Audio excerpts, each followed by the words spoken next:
TV Elas por Elas Formação está cheio de novidades. A cada semana um tema diferente será trabalhado em aulas ministradas por especialistas e mulheres de notório saber. Às sextas-feiras, nossas colaboradoras se reúnem em uma roda de conversa para trocar experiências e visões sobre o assunto. Mas não é só isso. Como você já sabe, o objetivo do nosso programa é preparar e formar mulheres para a disputa política. Por isso, convidamos companheiras de todos os cantos do país para compartilhar suas histórias e trajetórias com a gente. Então anota aí, de segunda a sexta, a partir das 4 da tarde, tem TV Elas por Elas Formação na TV PT.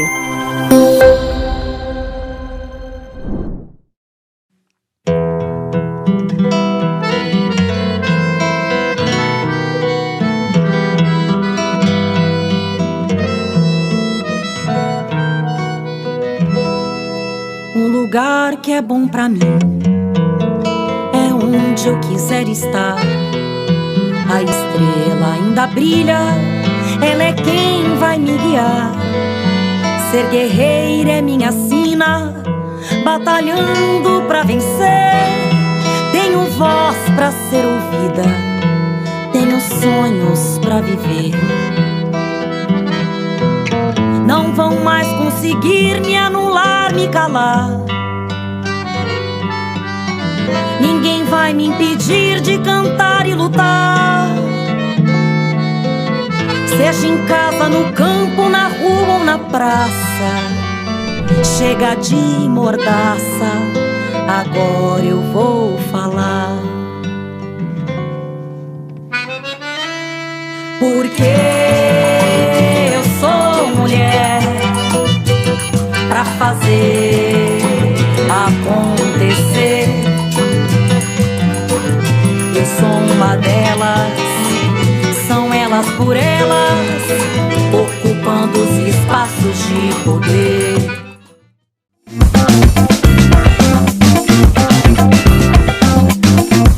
O tema desta semana é Políticas Públicas de Proteção Social e Combate à Fome, e quem preparou as aulas foi a economista e ex-ministra do Desenvolvimento Social e Combate à Fome, Tereza Campelo. Olá a todas, uma alegria estar aqui para essa nossa aula, agradecer o convite, né, e essa possibilidade de estar aqui no TV Elas por Elas, Formação. Nós vamos fazer 4 aulas falando sobre pobreza, fome, combate à pobreza e à fome, falar um pouco sobre o Bolsa Família, sobre o Auxílio Brasil, que é esse programa que o governo Bolsonaro está propondo que acaba com o Bolsa Família, e falar um pouco também sobre o futuro, né, abordando principalmente essas questões envolvendo pobreza, fome e políticas de combate à pobreza. Vocês sabem que a fome, ela é, na verdade, uma manifestação complexa, né, da própria pobreza, né? Quando a gente fala de fome, fala de pobreza, não são eventos simples e não são causados por uma única coisa. São um conjunto complexo de problemas que leva a população a uma situação de fome. E, atualmente, o debate da fome, ele não só está presente, a gente sai na rua, vê a população em situação de fome, cada um de nós convive com essa situação no dia a dia, mas a imprensa também, a grande imprensa, começou a falar muito sobre a fome, né? Então, essas várias programas mostrando a população em situação de fome, hoje está dominando o noticiário.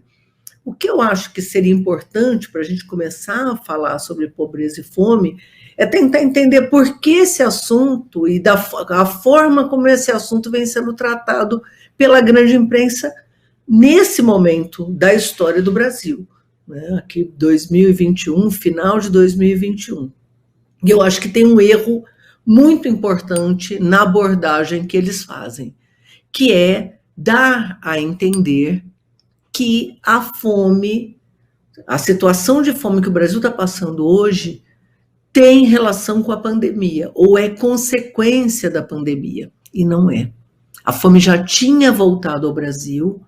Em 2017, quando o IBGE fez uma pesquisa, que chama Pesquisa de Orçamento Familiar, né? Então, o Brasil saiu do mapa da fome, nos governos Lula e Dilma, com um conjunto de políticas, né? Não só políticas de transferência de renda, muita gente acha que foi o Bolsa Família, não foi o Bolsa Família, um conjunto de políticas, eu vou falar um pouco sobre isso para vocês, mas saiu em 2014, em 2015 continuava fora do mapa da fome, logo depois do golpe, rapidamente o Brasil volta ao mapa da fome.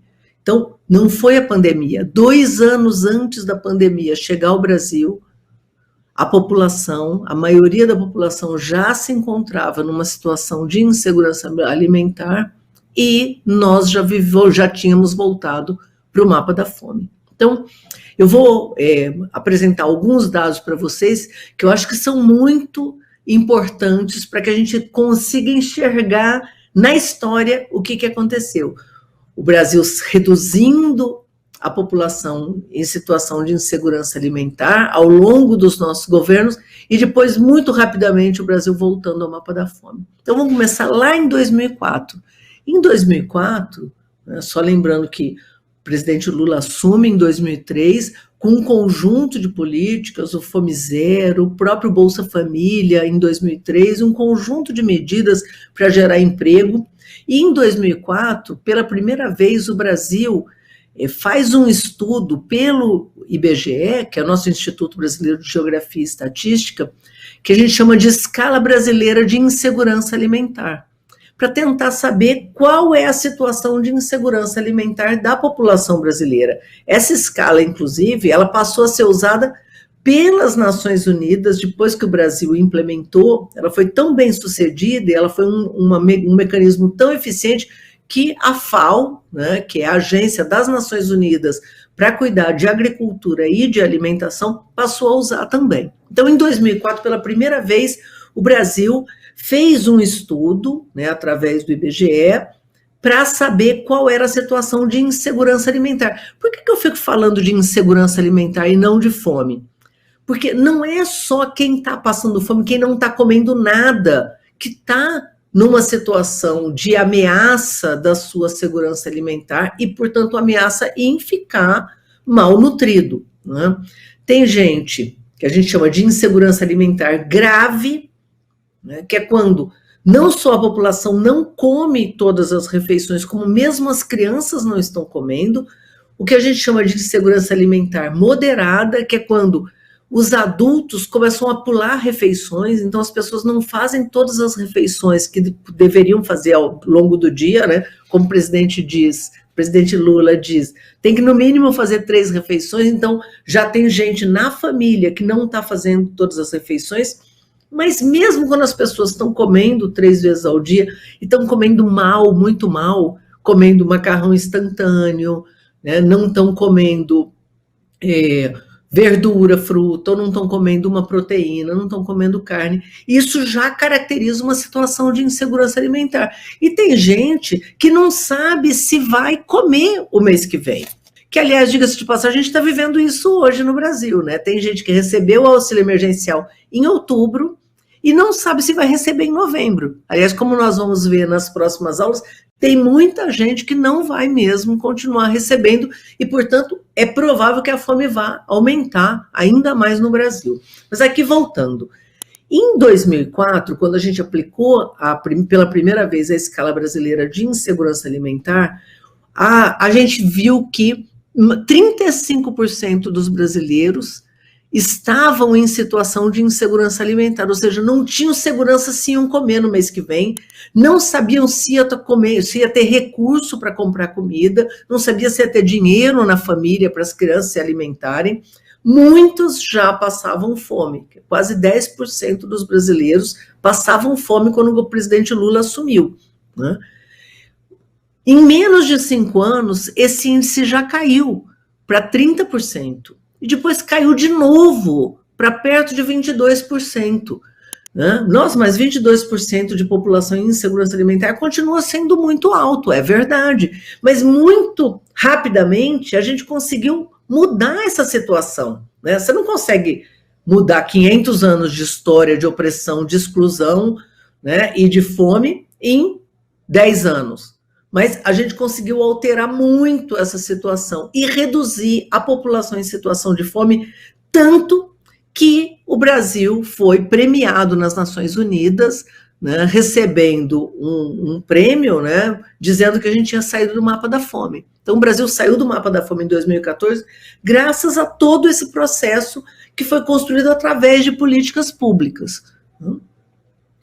Em 2017, logo depois do golpe, quando, de novo, essa escala brasileira de insegurança alimentar é aplicada, o Brasil volta para o mapa da fome e nós passamos a ter, em 2017, como eu disse, 2 anos antes da pandemia, 36,7% dos brasileiros em situação de insegurança alimentar. Ou seja, em 2017, com o governo Temer, a gente ficou pior do que a gente estava no começo do governo Lula. Veja como é rápido. Por quê? Porque a desnutrição ela é muito acelerada. A população para de comer, para de ter acesso à renda, passa a ficar com índices altos de desemprego, muito rapidamente volta ao mapa da fome, né? Então, todo o esforço de reverter essa situação, de tirar o Brasil do mapa da fome, praticamente foi anulado já no governo Temer.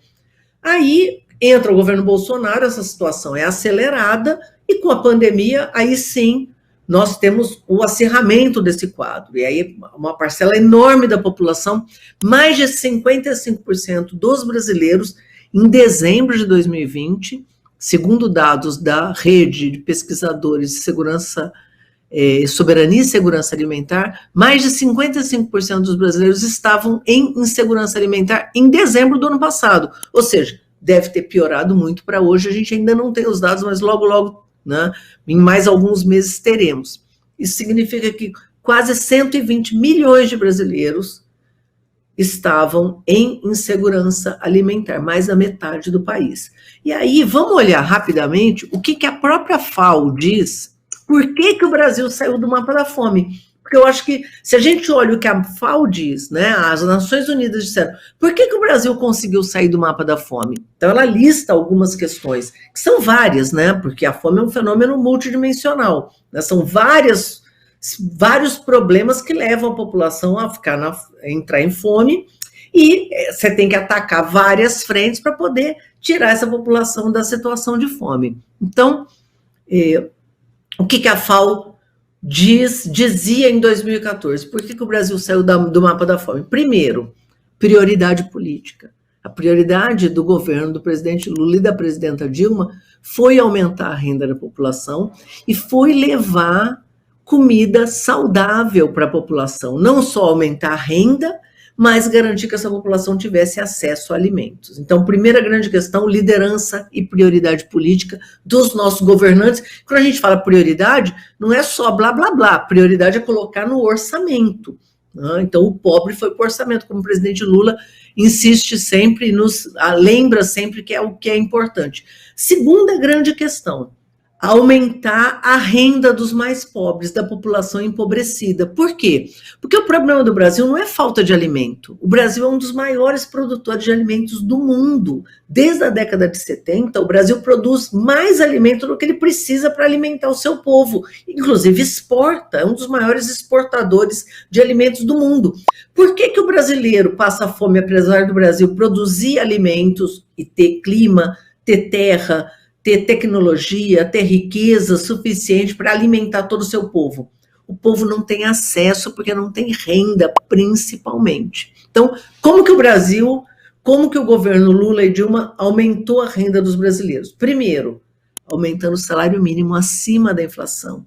Então, 74% de aumento acima da inflação. Isso aumentou o poder de compra do salário mínimo, e com isso aumenta o poder de compra das aposentadorias, dos salários, mesmo de quem não tem salário mínimo, né, mesmo de quem está na informalidade.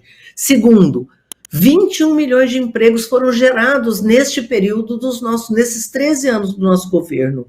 E depois vou mostrar um dado para vocês, mostrando quem está na formalidade, quem tem carteira assinada, tem muito mais segurança alimentar do que quem está na informalidade. Terceira questão, as políticas sociais, em especial o Bolsa Família, mas não foi só o Bolsa Família, um conjunto de políticas sociais né, benefício de prestação continuada, a própria aposentadoria, um conjunto de políticas que deu segurança e proteção de renda para a população empobrecida. Terceira grande questão, então, liderança e prioridade. Segundo, aumento da renda. Terceira grande questão, Programa Nacional de Alimentação Escolar, que já existia, mas que nos governos do Lula e Dilma ganhou uma nova vertente, né, uma nova política dentro do próprio PNAE, dentro da merenda escolar, que é comprar comida localmente da agricultura familiar, fazendo com que a merenda escolar não fosse somente um leite e um lanche, ou com biscoito, mas fosse comida mesmo, arroz, feijão, uma carne, um frango, verdura, legumes, fruta, né? A quarta grande questão, fortalecer a agricultura familiar. Essa agricultura familiar que é quem bota comida no nosso prato. Então, garantimos aumento do crédito, assistência técnica, as cisternas, né, em todo o Nordeste brasileiro, o programa de aquisição de alimentos, um conjunto de políticas. E, por fim, a FAU-lista, a participação social e o controle social, que garantiu que a gente avançasse ainda mais, né, através principalmente do Conselho Nacional de Segurança Alimentar. Todas essas 5 questões que eu levantei foram destruídas ao longo do governo Temer e do governo Bolsonaro. Então, tudo aquilo que nos tirou do mapa da fome, nos colocou de volta no mapa da fome. Então, dá para a gente entender por que o Brasil demora, né, ao longo desses 13 anos, sai do mapa da fome e depois por que volta tão rapidamente? Porque tudo aquilo que a gente fez para tirar o Brasil do mapa da fome foi destruído ao longo desses governos, a começar com o mercado de trabalho. Vocês sabem que o mercado de trabalho no Brasil, que tinha sido formalizado com a maior parte dos brasileiros com carteira assinada, acabou a CLT no governo Temer e com isso a gente passou a ter uma situação de muito mais insegurança. A maior parte dos brasileiros que trabalham na informalidade e a maioria são mulheres, né? Então, vou mostrar aqui para vocês um outro dado, mostrando que quando a gente compara, tem gente que acha que quem está com fome é porque está desempregado. É verdade, tem muita gente desempregado e já estava desempregado antes da pandemia. Logo no comecinho do governo, logo no começo do ano passado, antes da pandemia chegar no Brasil, a gente já tinha 12 milhões de desempregados no Brasil, então não foi a pandemia.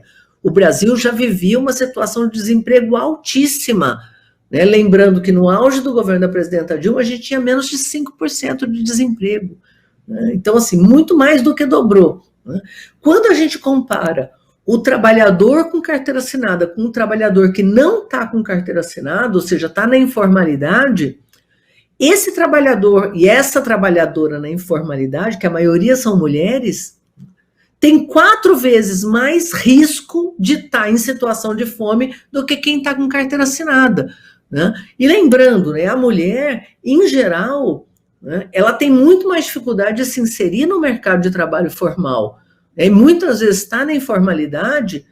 Por quê? Porque é a forma dela conseguir ficar mais tempo em casa, ou ela não consegue emprego exatamente porque ela tem criança, né? Então tem aquela pergunta clássica, né? Ah, você vai procurar um emprego, a vaga, você tem filho? Tenho, já é descartado. Então tem um conjunto de situações que tem a ver com a desigualdade no mercado de trabalho da mulher, com que faz com que exatamente esse público, que são as mulheres, chefes de família, estejam em situação de mais fome do que os homens, né?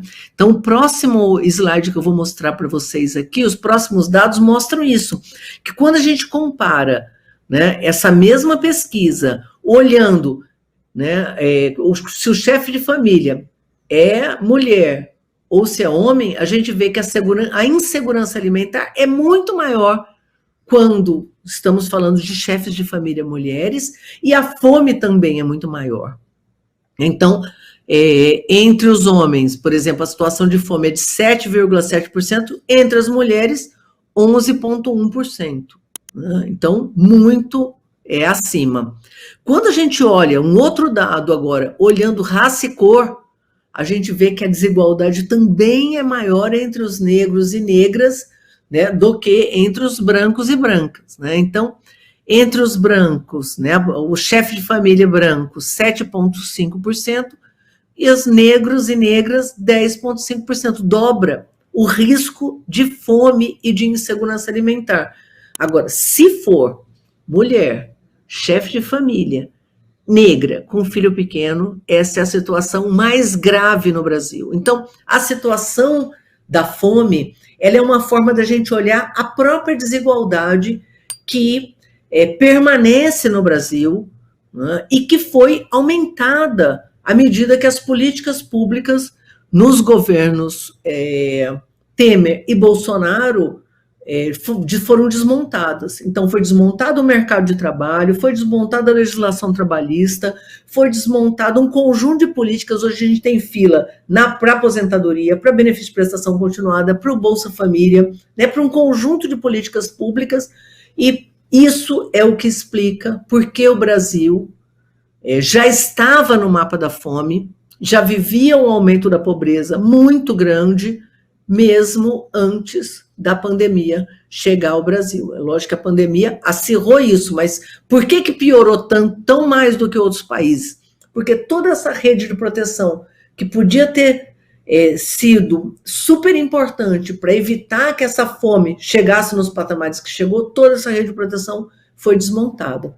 Então, essa foi a nossa primeira aula. Nas próximas aulas nós vamos falar um pouco mais sobre Bolsa Família como um dos mecanismos de proteção, falar sobre o programa que o Bolsonaro está apresentando para destruir o Bolsa Família e falar um pouco sobre o futuro. Obrigado.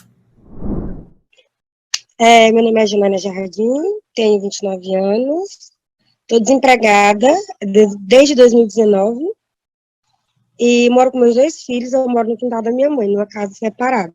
Eu era atendente no setor de atendimento do Detran, que eu fazia parte da educação de trânsito. Eu tenho 2 filhos que moram comigo, tenho uma menina de 6 e o Derek de 3. Foi antes da pandemia que eu perdi emprego, perdi em 2019, porque teve a troca de governo. Como eu era terceirizada, todos que eram terceirizados saíram, que é para colocar outras pessoas, né? E daí a luta começou, e também aí em 2020 veio a pandemia. Eu continuava desempregada, porque deixava currículo e não conseguia. Mas fui tentando, fazendo uma coisa que outra lá, para poder, né, sobreviver. Aí a gente se filiou na Associação de Mulheres Negras do Acre, que é com a Merinda, a Rose, e desde o começo da pandemia que elas vêm ajudando a gente, com cesta básica, kit de limpeza.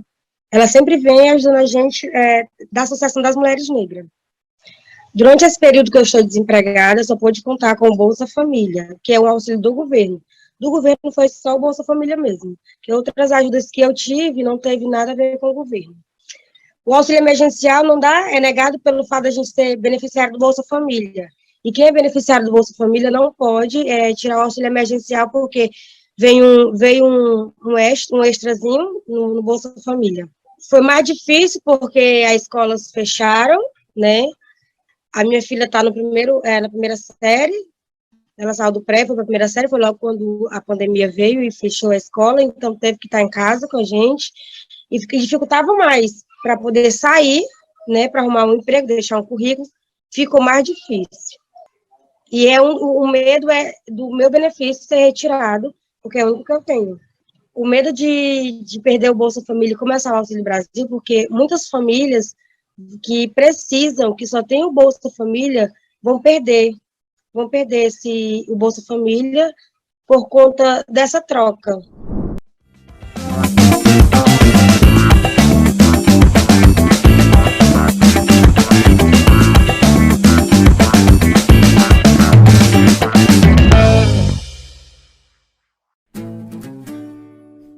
O Coletivo Nacional de Mulheres do PT se reuniu nos dias 23 e 24 de outubro para discutir o 13º Encontro Nacional de Mulheres do PT.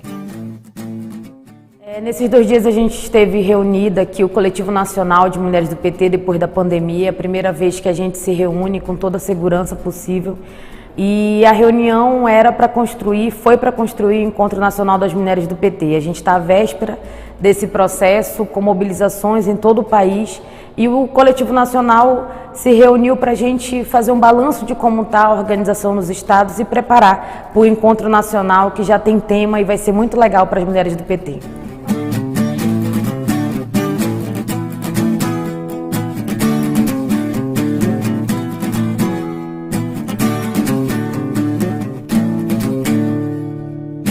saiu que vai ser no dia 26 e 27 de novembro. E vai ter muita surpresa legal para as mulheres.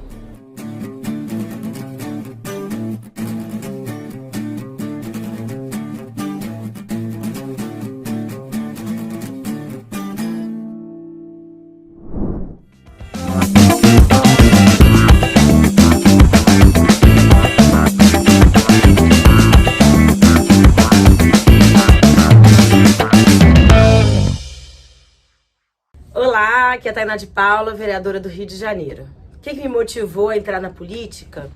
Primeiro, a ausência de figuras como eu. Sou uma mulher de favela, de periferia, e eu sempre senti muita ausência de figuras públicas. Nós temos pouquíssimas mulheres como Beneditas, como Marielles, como Jurema Batistas no cenário político de modo geral. A outra coisa foi a necessidade. Precisar de ônibus, precisar da água, precisar do esgotamento, do saneamento básico, precisar de casa. Tudo isso, todas essas pautas foram me forjando a mulher que eu sou hoje, por isso que eu sou arquiteta urbanista, por isso que eu sou mobilizadora popular, por isso que eu me dedico à construção de pontes, reunião de pautas, reunião de pessoas ao redor de pautas. O meu exercício político vem desde muito nova, desde muito cedo, e eu sempre estimularei que outras figuras que estão em situações de vulnerabilidade, situações de pobreza, situações de resistência consigam organizar sua raiva, organizar suas lideranças, seus saberes no exercício político, também partidário, também institucional. E o que eu diria para uma mulher que quer se engajar e que quer construir uma carreira política? Se organize sua raiva, se filie no maior partido da América Latina, se filie no maior partido com mulheres pretas no fronte, na frente e no topo, e siga adiante. Tudo nosso, nada deles. PT 2022. O TV Elas por Elas Formação de hoje acabou, mas amanhã você confere a segunda aula preparada pela Tereza Campelo. O tema é Bolsa Família e as políticas de proteção social. Você encontra esses e todos os outros episódios no canal da TV PT no YouTube e em formato de podcast no Spotify.